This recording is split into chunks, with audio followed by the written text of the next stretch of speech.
All right, in this section, I just wanted to go through the whole process of, I guess, bootstrapping my own personal accounts. Then we're going to get the permission boundary repository, and we're going to try and deploy that locally.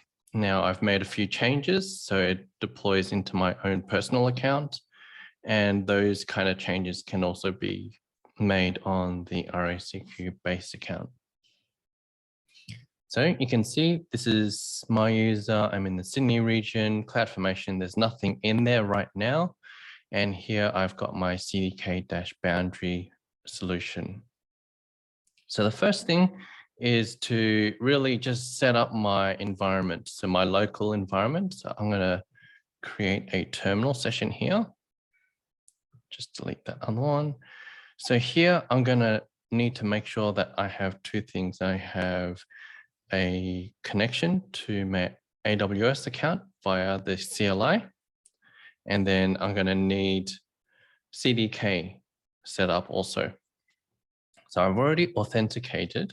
So normally you would run, this is only because I've got my own local account hooked up using access key and secret access key, Sydney region, JSON response. Okay, so I've got that all set up. So I can run things like AWS S3 LS. So that will list out all the buckets.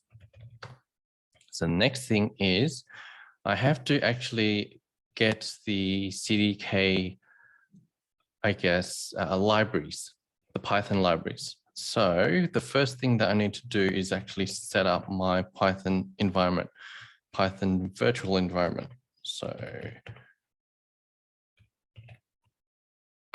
So what this is doing is running a Python command, running the virtual environment package to set up a new environment in this subdirectory called .venv. So if you see up above, you've got this new subdirectory in my repository. So this is on my local drive. Now, if I want to start this, because I'm running Windows right now, I run this command, scripts activate.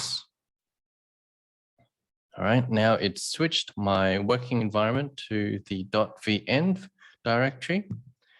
And what this does is it just gives me a clean starting point for my Python environment. So if I run pip ls, I should, okay, pip list. I should get a list of the packages that are installed in my current Python environment, which is pretty much nothing at the moment. Now, what I need to do is install all of the, I guess, packages, Python packages required for this solution. So pip install -r. So I'm telling it to install all of the requirements. So that looks at this requirements file. It's a -e. This is some sort of standard which goes to setup.py, and then it goes and installs all of these things. So it's installing AWS CDK core, pipeline, pipelines, and a whole bunch of other Python libraries for testing. So in this solution, it's got a whole bunch of IAM permission testing. So the reason why I'm doing all of this is so I can start to run the CDK commands. So I'm going to first off need to bootstrap my current AWS environment, which at the moment has nothing. So I'll just need to wait for this to install.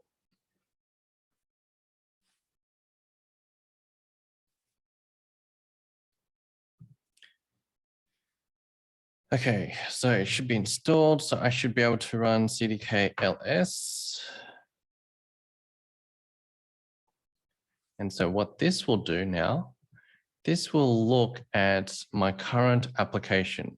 So I have CDK-boundary, and then the entry point for CDK when I run the CDK command is this app.py, and then it'll look for any apps and then look for each stack.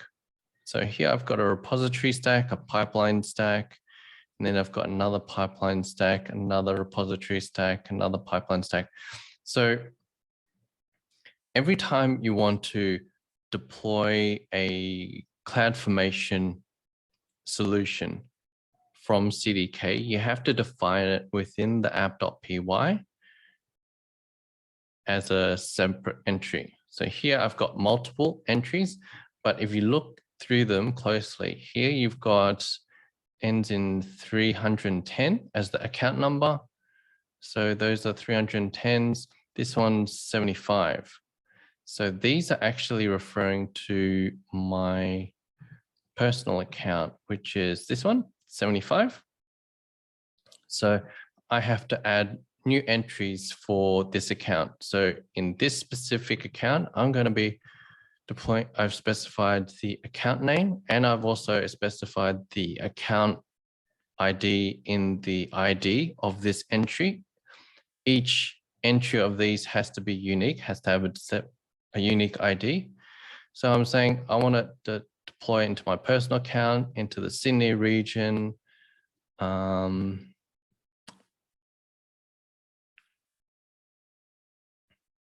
here I've just set all these things for the repository. Then I've got another section for the pipeline itself. So the code pipeline. This probably is not correct. So how it's set up is pipeline, the repository name, which is CDK-boundary, the branch name, and the account number. So this is branch. This is because we are working within the CDK, the cross account branch for the moment. So if I type git branch L, I have a few branches in here at the moment. I have base, cross account, dev, master. So I'm just testing all of these changes in the cross account branch for the moment. Okay, so that's how it's been set up. I've got one for the repository stack, one for the pipeline stack.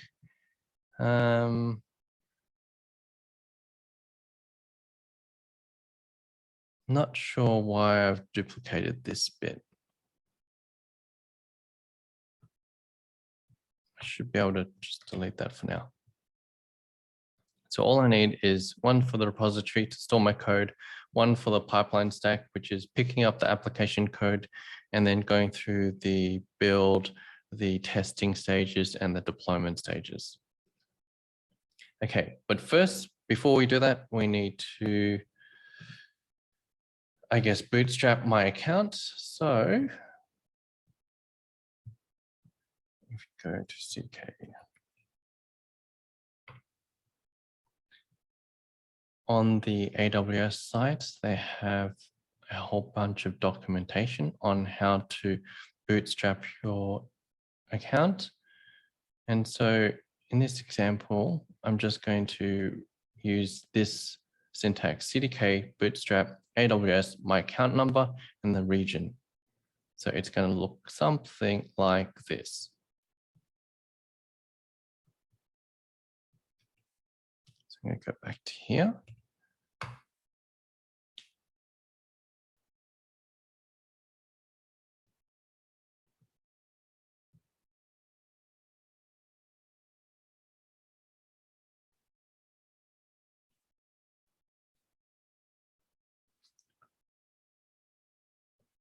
So it's just telling you that it's actually just using administrator access.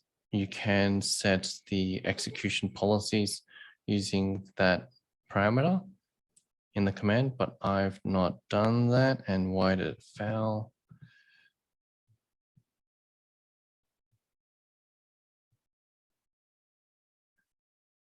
Because I already got this bucket here.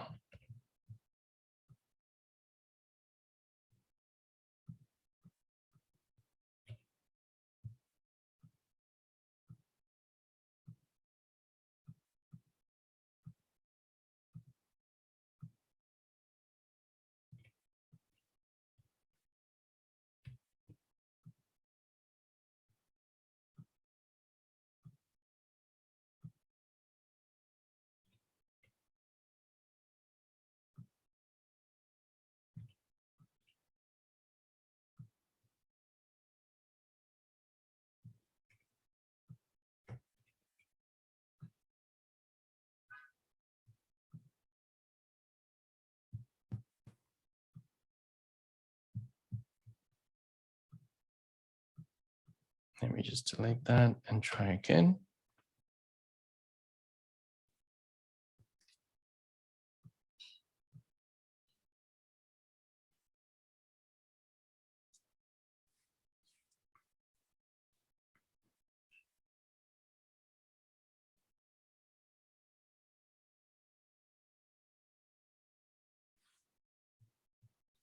So you can see that it's doing a few things. It's creating the stack already. So this is just a copy of what you should be able to find on the events tab. Let me just close this. So here you can see all the timestamps of the events as they occur, or you can just look at the console and it'll give you an up-to-date status of where it's at.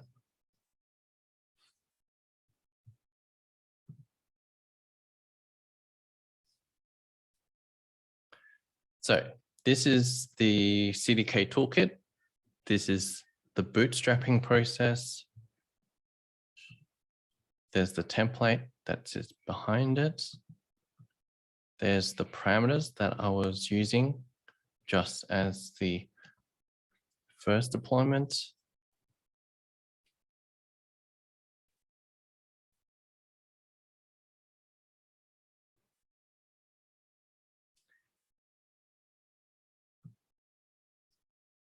Then we're going to basically create another stack for our repository to store our application code.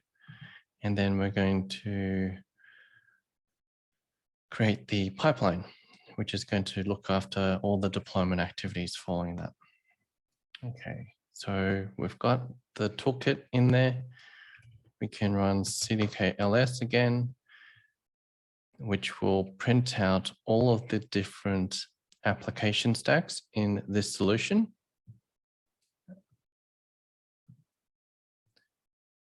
So there's a whole bunch of them, but the one that we want is this one to start off with. So the repository.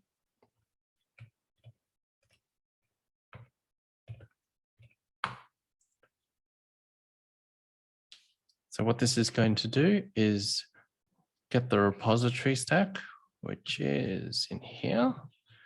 And all it is one small code commit repository. And it's going to deploy it using the tools deployed here in the CDK toolkit. And we should see another CloudFormation stack being created.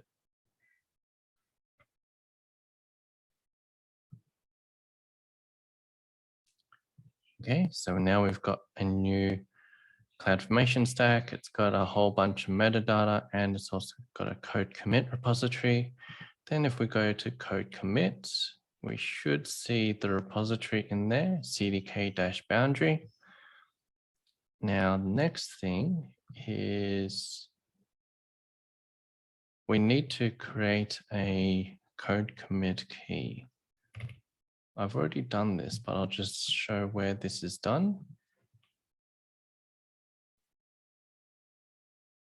So this is only applicable to users. You can't do this for roles or user groups.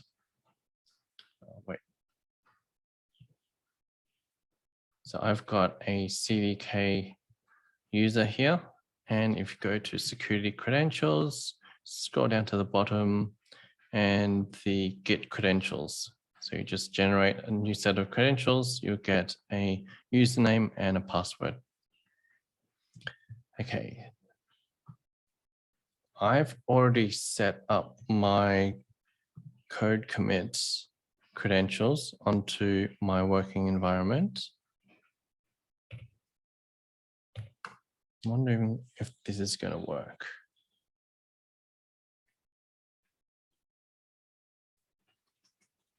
Okay, so what that's done is it's pushed my local copy of that branch up into, I don't think it pushed all of them though. Okay.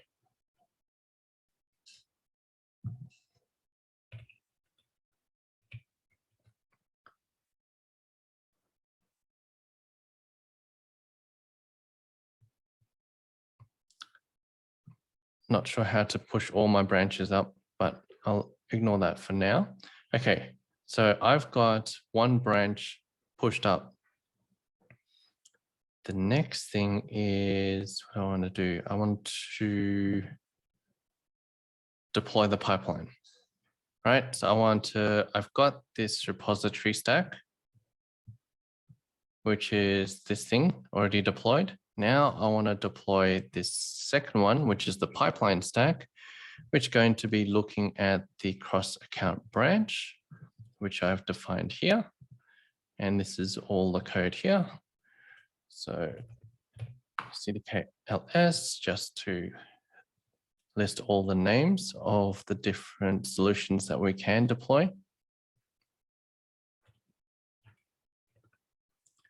So CDK deploy, and I want to deploy this one.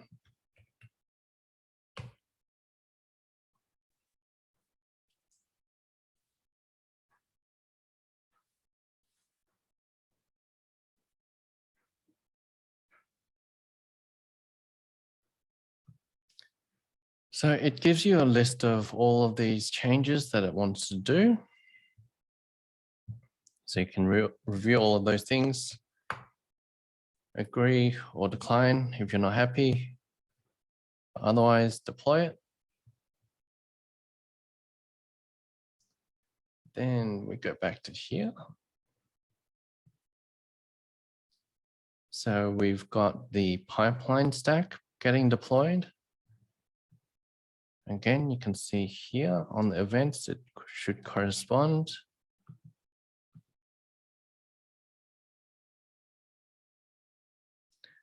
And so what this is doing is it's deploying a whole pipeline. So this is implemented using code pipeline. So code pipeline will hook into the previously created code commit repository here, download the application code, then go through a number of steps. The first step would be the build process. So it takes this Python code that I've defined here and basically translate the Python code into CloudFormation templates. That process is called synthesis. So it would synthesize my Python code into CloudFormation templates. It would also go through a bit of testing. So in this solution, I've got permission tests, and they have been defined in this config.yml file. And it's just, you've got a list of the, I guess, roles or users or policy documents that you're going to run this test against. And this is all going to be populated at deployment time. So that's why it's null at the moment. But what it's going to do, it's going to go through each of these tests. So this is the section for tests. And then this from line 8 downwards until about here is the first block of tests. So what it's going to do, it's going to make sure that I can run all of these different actions, or these S3 actions, against these specific resources. So this is a S3 bucket. It has this naming convention. I'm going to find and replace the account number to put it in here. It's got this name on the S3 bucket, and I expect all of these actions to succeed against these resources. Now, this is contrary to this other one where I've got a few actions here against this S3 bucket. This one, I've just changed the name to be fail. So I expect it to fail. And then here I've just set the expected result to fail. So what's going to happen is in my whole pipeline process, it's going to download my application code from code commit. It's going to build or synthesize all my Python code into CloudFormation templates. It will also, it actually deploys this solution first.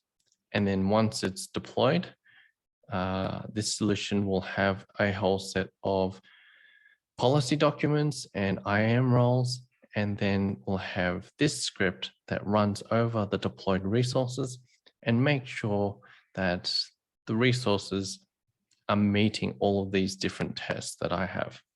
So I've got tests for pretty much every single line in the policy documents.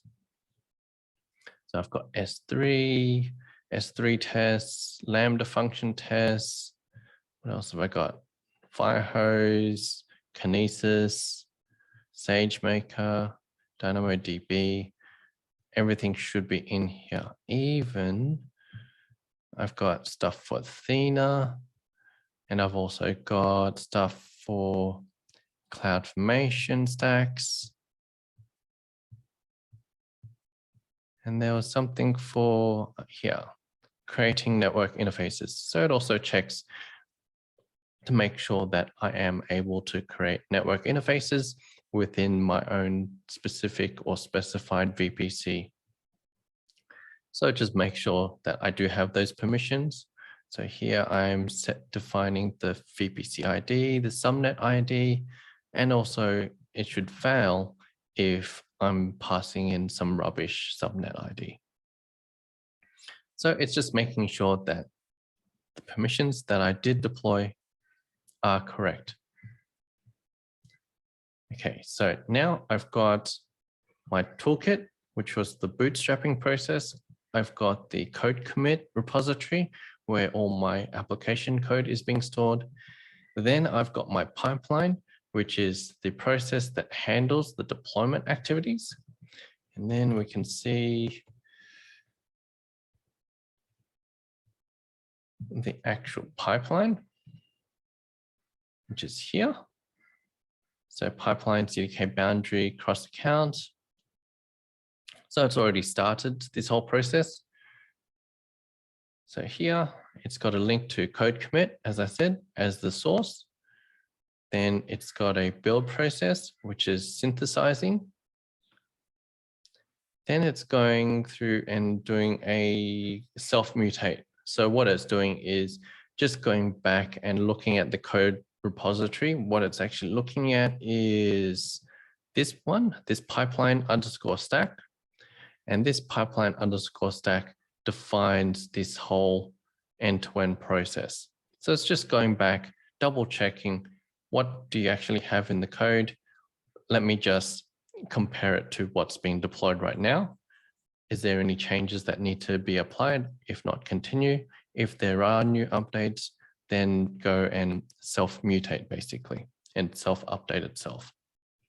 When it does that self-mutate process, it will restart this whole process right from the beginning again.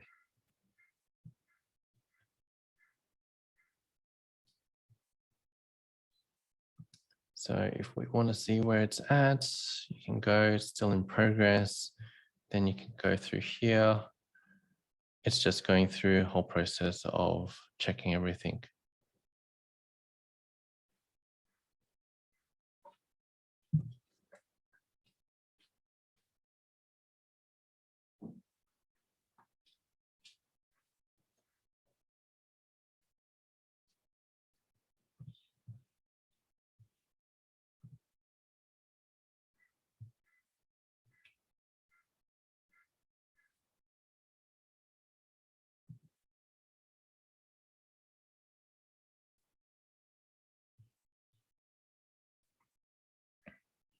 So let's just go through the different stages. So you've got the source, you've got the build, updating itself.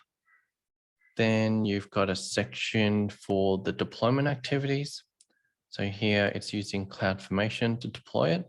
So first thing it will create is a change set. So the change set is simply to look at the template that you do want to deploy, and then it basically forms a plan of action or a plan of activities that it needs to perform.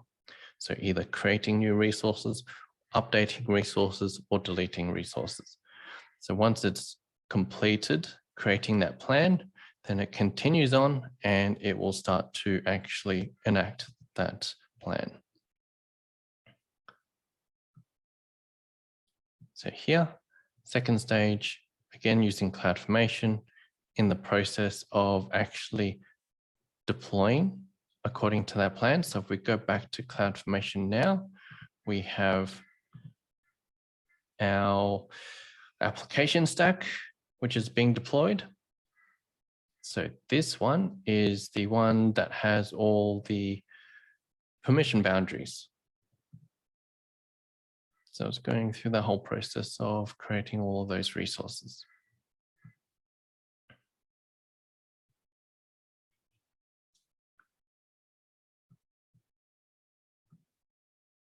Now for this solution, it's got the plan, the deployment, then third step is the testing of the permissions. So it's running through this config.xyml file, making sure that all runs properly. Then it's got a manual approval stage. So it just gives you the option to continue or to pause it at this point. So it's like a little checkbox. And then for the purposes, just for this solution, I've also created duplicate stacks using staging and production, because in the RACQ AWS account, we've got both staging environments and production environments sitting on the same account. So I just wanted to make sure that we can deploy duplicate copies of the resources in the same account. So just to make sure that we don't run into any naming conflicts or anything to that matter. Okay, so the way that it's been done to define the duplicate copies. So as I said, this whole process, this 6-stage process is all defined on the pipeline_stack. Right? So if you look at this pipeline_stack, you've imported a whole bunch of libraries, then we're defining some parameters. So here's where you'd be defining some parameters for the different, I guess, environments that you want to deploy into. So the first thing is the account and then the environment name. So I've just specified the VPC ID here. And then here, same account number, environment, and then specified a subnet. So then here is just setting up the pipeline itself. Then we've got a few sections for the permission tests. But the thing that I wanted to show was for this whole section, not for this whole section, for these two sections. So we've got one for staging and one for prod. All it requires is something like this. So here we've got a staging app, web server stage. So here we've named it STG. That corresponds to this naming convention over here. Just need to set the branch, the environment name, and repository name, and it will deploy everything.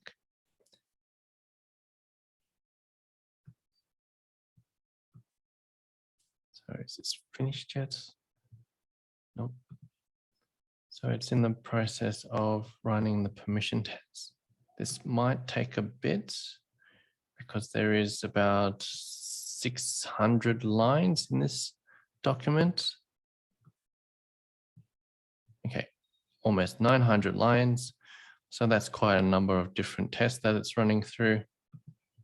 So these tests at the moment, it is testing just the IAM policy simulator. So what this is actually doing, it's running this command. AWS IAM tester. So what this is, it's a little library that hooks into the AWS API. So if you go to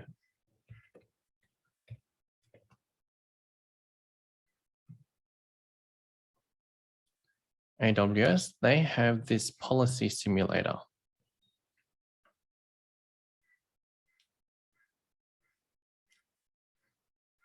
So this policy simulator allows you to simply select different roles, and then you can select different services and actions that you want to test. And then you can run the simulation and it'll tell you allowed or denied based on the role or policy document that you have on the left. So what this is doing, it's just a command line interface to access the back-end API of this IAM policy simulator. All right. So that's all passed. It's run all of those tests and passed. Now, if we go back out, we should be up to the manual approval stage.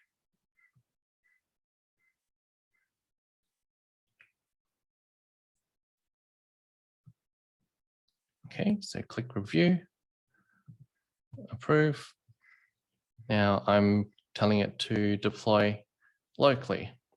So I want it to deploy, again, 2 more copies of this same solution. I've got 1 copy here, which I've called it dev. And then I've got my staging and I've got my prod here. Now, if we were to deploy these blocks into different accounts, then we would be removing this commented section and we would be placing the foreign account number into this location and or the region that we want to deploy into. But because we're deploying into the 1 account, those don't need to be specified. So we'll just wait for this first one to deploy. So again, this one is doing the same thing. It's building out the change set, then it's deploying it. But because I've already tested the permissions once, and this is going to be much the same, I'm not going to run the tests again on this one.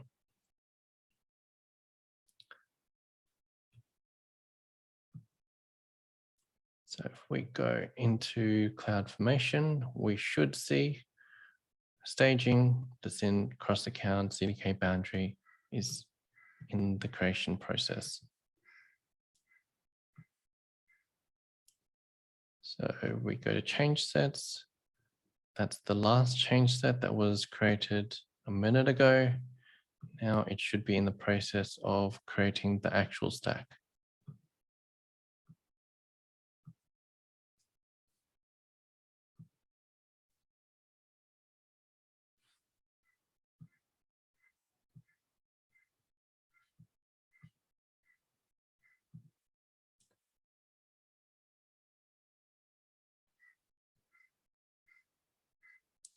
Okay, so that should take about 3 minutes.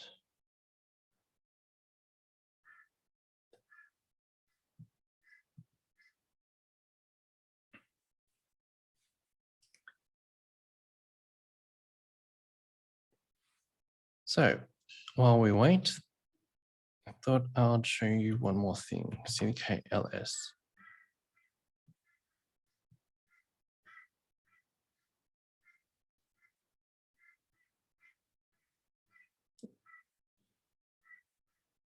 So we deployed this line and we deployed this line, right? Now, if you look below, you've got all these other things below also. So there's nothing actually directly hooked off the repository solution.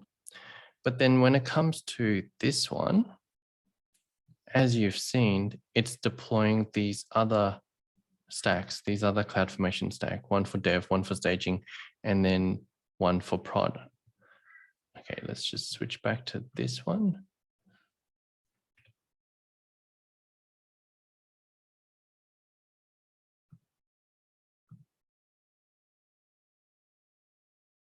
this should start the production deployment.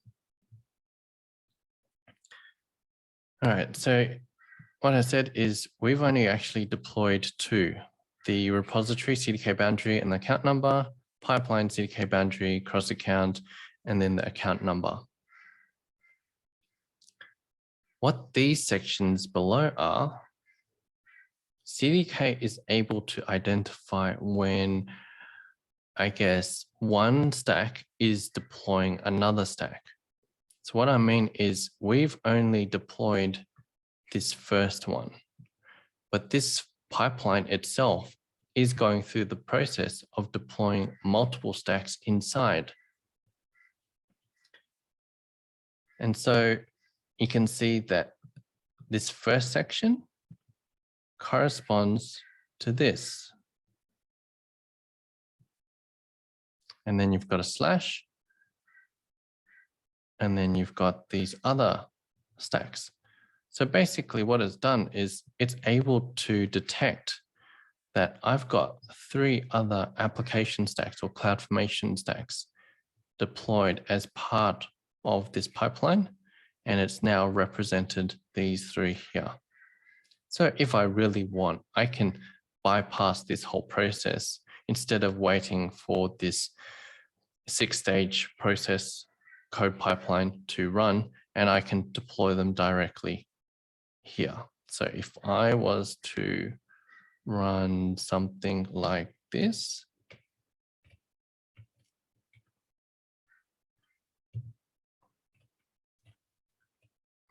I could run something like that. And then this would simply look at my application code that I've got here, synthesize the equivalent CloudFormation template, and then deploy that directly against, what's this one? Dev. So that would deploy it directly against this CloudFormation stack without actually having to wait for the whole process to go through. That's not really the best way of doing it. It's still better to simply commit your changes into code commits, push them back to the code commit repository, and let code pipeline detect those changes and send it through the whole 6-stage process. Okay. All right, I'll finish up here, but it looks like it's run most of it. Again, just to repeat, we've got our code, we've got our build process, which is synthesizing our Python code into CloudFormation templates. We've got an update process, which is self-mutating. So it looks back at the pipeline underscore stack, compares the configuration that was defined and compares it to this 6-stage process. Are there any changes that need to be applied? If there are, it applies those changes. If there isn't, then it continues to the deployment stages. Then on the first deployment stage, it creates the change set, which is a plan of activities that it needs to do in CloudFormation. Then it deploys, so it enacts the plan. Once it's finished the deployment, then what we're doing is a permission test to make sure that all of the permissions that we have set are as expected. So do we have access to S3 buckets that we should have? And are we actually denied access to other foreign S3 buckets, for example? Then we've got a manual approval step here, which simply halts the whole process to make sure that, do you actually want to continue or do you want to halt it here? And then we've also demonstrated a duplicate deployment for a similar stack, but we've just changed the naming for staging. And then we've duplicated the same thing for production. So we've got another change set and another deployment activity here. Now, when we go back to CloudFormation, we've got our Bootstrap, which is CDK toolkit. We've got our repository stack, which is the code commit to store our application code. We've got the pipeline, which is just looking after the whole process, this 6-stage process, taking the application code, building it, deploying it, testing it to the and deploying it all to the different environments. Then we've got demonstration of deploying to dev, staging, and prod. Now we haven't actually demonstrated deploying to cross account just yet, but we'll do that in a subsequent session. All right, I think that's good to end here. All right, thanks.